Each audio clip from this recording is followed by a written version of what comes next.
I don't want to play here on this surface. Well, There's no rhythm on clay. Every bounce is a bad bounce, and even when it's a good bounce, you were expecting a bad. I definitely like clay courts much more now. 다닐 메드베데프.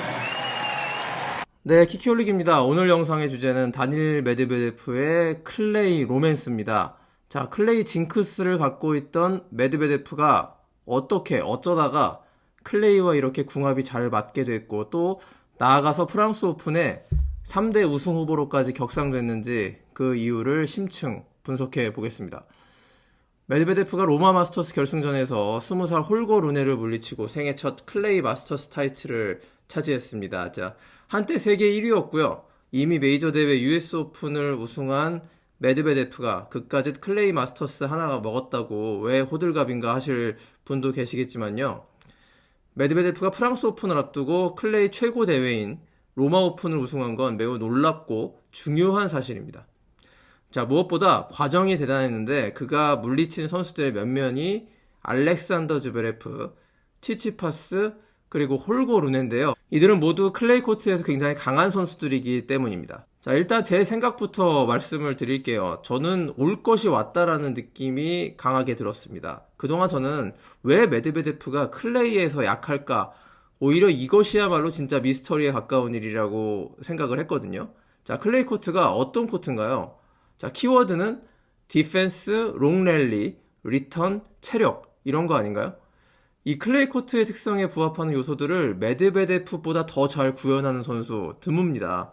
베이스라인에서 5, 6m 뒤에서 리턴하는 딥 리턴 전략, 그리고 2m 가까운 키를 이용해서 문어발처럼 전후좌우를 수비하는 최고의 디펜스 능력, 39 이상의 랠리도 끄떡없고 이를 차분하게 받아 넘기면서 찬스를 엿보는 페이션스, 인내심, 메이저 대회 5세트 경기에서 허벅지에 쥐도나지 않고 버텨내는 그 근성과 강철 체력, 이 모든 것이 메드베데프가 갖고 있는 테니스 선수로서의 최고 자질들입니다.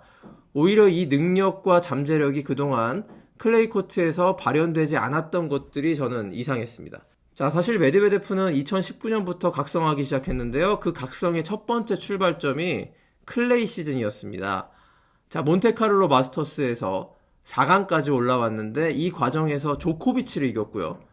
바로 다음 대회인 2019년 바르셀로나 오픈에서는 결승전까지 올라서 도미니크 팀에 이어서 준우승을 했습니다. 자, 이런 상승세를 바탕으로 하반기 하드코트 대회에서 약진을 거듭해서 지금의 메드베데프로 성장할 수 있었던 것인데요. 자, 하지만 이듬해 2020년부터 작년까지 메드베데프의 클레이 성적은 그야말로 처참했습니다. 2020년 코로나19가 창궐해서 클레이 시즌이 하반기로 미뤄졌는데 함부르크 오픈 1회전 탈락, 롤랑 가로스도 1회전 탈락이었습니다. 자, 2021년 마드리드 오픈 두 번째 경기만에 탈락했고요. 로마 오픈에서는 첫 경기 광탈, 프랑스 오픈에서는 나름 선전해서 8강까지 올랐지만 치치파스에게 졌습니다. 작년에도 마찬가지였는데 제네바 오픈 첫판 탈락에 프랑스 오픈은 16강까지 올라서 칠리치한테 패했거든요. 2020년부터 2022년까지 3년 동안 메드베데프의 클레이 코트 성적은 8승 7패로 이 정도면 ATP 랭킹 50위권 수준이라고 볼 수밖에 없었습니다. 그런데 자세히 살펴보면 메드베데프의 클레이 시즌 부진은 조금 과장된 면도 있었습니다. 무엇보다 코로나19 여파로 2020년은 제대로 된 클레이 시즌이 없었고요. 작년에는 이 시기 메드베데프가 헤르니아 탈장 부상으로 클레이 마스터스 시리즈를 전부 뛰지 못하고 기권한 뒤에 롤랑 가로스 하나만 뛰었다고 봐야 합니다. 자, 게다가 작년 그리고 재작년에는 호주 오픈에서 전부 메드베데프가 조코비치와 나달에게 무너져 버렸기 때문에 상승세를 타지 못한 부분도 감안은 해야 될 것 같습니다. 자, 그래서 2023년으로 넘어왔는데요. 메드베데프의 올 시즌 상반기 알카라스, 조코비치와 함께 빅3를 형성할 정도로 막강했고요. 우승 횟수와 승수, 랭킹 포인트에서는 1위를 달리고 있을 정도로 제2의 전성기를 맞았습니다. 자, 이런 상승세 속에서 자신감이 또 강해져서 지금의 클레이 코트 성적도 호조를 뛸 수밖에 없었다. 그리고 메드베데프의 라이벌들이 클레이 코트에서 침체와 부진에 빠진 것도 한몫한 것 같습니다. 자, 클레이에서 늘 한 수 위의 기량을 보여주던 즈베레프가 아직 발목 부상 후유증에서 완전히 벗어나지 못했고요. 치치파스 역시 호주 오픈 준우승 이후에 팔꿈치 부상을 입었고 전체적인 자신감과 흐름에서 아직 100%는 아닌 걸로 보입니다. 가장 결정적으로 나달과 조코비치가 올 시즌 클레이에서 각각 부상과 슬럼프로 최악의 시기를 보내면서 메드베데프가 반사 이익을 얻었다고 보여집니다. 자, 그런데 무엇보다 테크닉적인 향상도 빼놓을 수가 없을 텐데요. 이건 단지 클레이 코트뿐 아니라 하드에서도 적용되는 내용인데, 메드베데프의 경기력이 2021년 US 오픈 우승을 할 때보다 더 좋아졌다는 것입니다. 자, 그 이유는 바로 포핸드가 더 강해졌다는 것인데요. 메드베데프의 포핸드는 올 시즌 내내 향상됐다는 평가를 많이 받았습니다. 자, 무엇보다 그동안 메드베데프의 약점으로 지적된 뎁스, 깊이가 아주 좋아졌습니다. 영상으로 한번 살펴보겠습니다. 메드베데프의 2022년 호주 오픈 나달과 결승전인데요. 메드베데프는 포핸드로 찬스볼이 왔는데도 불구하고 이렇다 할 공격을 보여주지 못합니다. 자, 백핸드로 공이 오면 오히려 더 빠르고 앵글 있는 공격성 있는 볼을 치는데, 포핸드는 그냥 넘겨주기 바쁜 느낌이고, 여기서 더 중요한 건 메드베데프의 포핸드가 굉장히 짧다는 거를 확인하실 수 있을 겁니다. 이 점이 나달에게 리버스 스윕 역전패를 당한 아주 주요한 요소였다고 생각이 되는데요. 자, 올 시즌 메드베데프의 포핸드는 정말 많이 달라졌습니다. 포핸드에서 뭐 위너가 많아지고 그런 눈에 띄는 변화 이런 건 아니지만, 깊이와 속도가 좋아졌기 때문에 포핸드에서 공격적인 플레이가 가능했던 것입니다. 자, 그럼 메드베데프의 포핸드가 왜 올 시즌 이렇게 좋아졌느냐? 본인의 설명에 의하면 스트링을 바꿨기 때문입니다. 줄을. 자, 메드베데프의 라켓 제조사인 테크닉 파이바에서 새로운 스트링을 줬는데요. 이 스트링이 파워를 쉽게 내면서 동시에 컨트롤을 잃어버리지 않는 효과를 줬다고 밝혔습니다. 자, 포핸드를 때릴 때 스트링 효과로 인해서 공이 더 힘있게 길게 나갈 수 있었다는 건데요.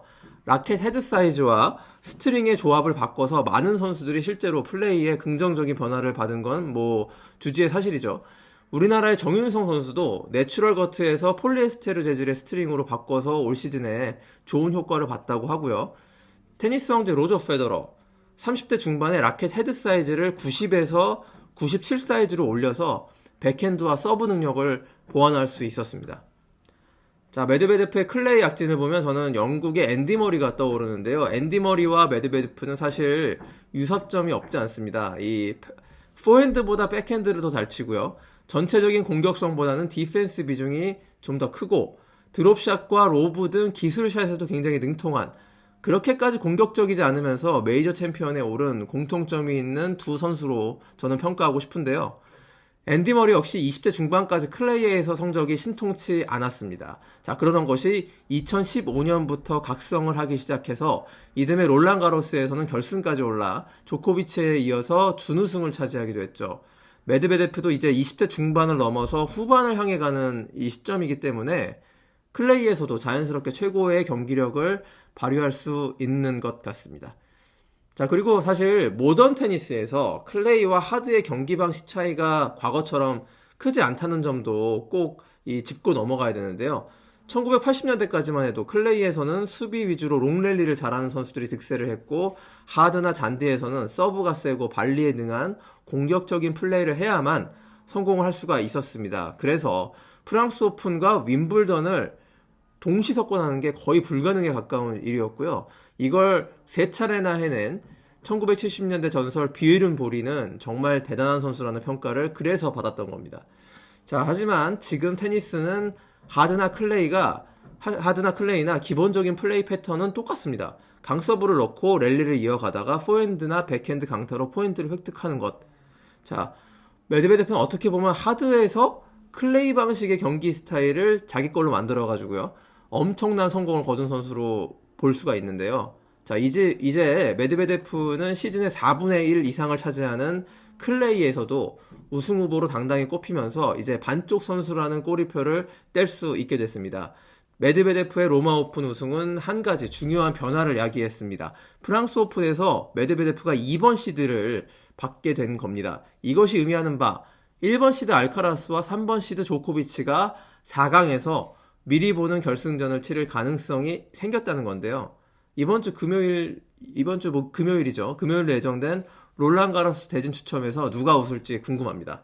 자, 메드베데프를 롤란 가로스 우승 후보로 조코비치, 알카라스와 동일 선상에 놓는 거는 아직은 섣부른 판단일 것 같고요. 일단 대진 추첨을 보고 다시 프랑스 오픈 전망 소식 전해드리겠습니다. 감사합니다. 질투하십시오.